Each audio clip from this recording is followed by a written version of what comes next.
we explain the development of the Zhou dynasty. The Shang dynasty would eventually collapse to the Zhou, leaving behind several important legacies that would become the foundations of Chinese cultural and political life. Sticking around were silk making and the social structure, canal projects, and a unified spoken and written language.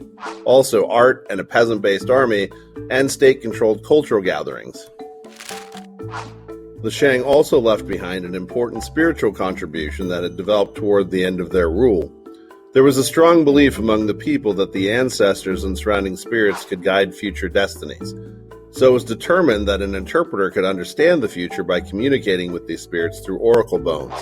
The bones tended to be the shoulder of an ox or the undershell of a turtle. The bones were then covered with a variety of questions and then heated until they cracked. The interpreter would then interpret the crack to determine the advice the spirits were granting and the path forward. The bones carry the record of early Chinese script mythology and the development of the science of astronomy in China. The divination would later be replaced by the I Ching in the late Zhou period. The I Ching would begin as a numerical study of the placement of the cosmos and the yin and the yang of the universe, before eventually emerging into a guide for ethical living among rulers and subjects. It would provide the organizational foundations for Chinese governance. The Zhou originally rose up as a competing family to the west of the Shang. They appear to be a vassal state who by the 12 to 1100s BC-BCE started to launch a series of rebellions to take power against a weakening Shang ruler. The Zhou justified their action of disruption and disloyalty to the balance of rule through what they called the Mandate of Heaven. This mandate argues that rulers should be held in esteem because they hold power as a designate of the spirits.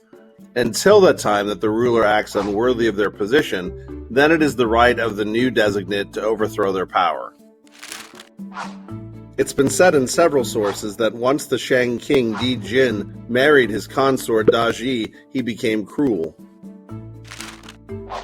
The head of the Zhou, Wu, proclaimed this as the sign from heaven.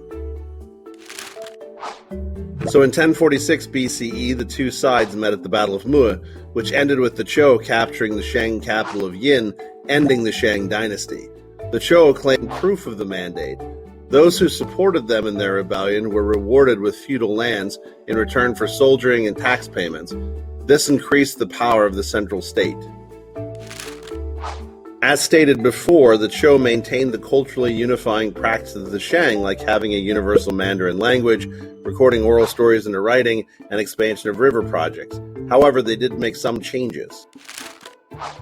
For instance, they outlawed human sacrifice at religious ceremonies, and they encouraged the creation of an educated elite that would become the foundation of the scholar gentry. They pushed farmers to settle in the south to increase rice production, and also ushered in an Iron Age. They also began using coinage. However, the Zhou faced a difficult time trying to control the ambitions of the feudal clan lords in the dynastic cycle.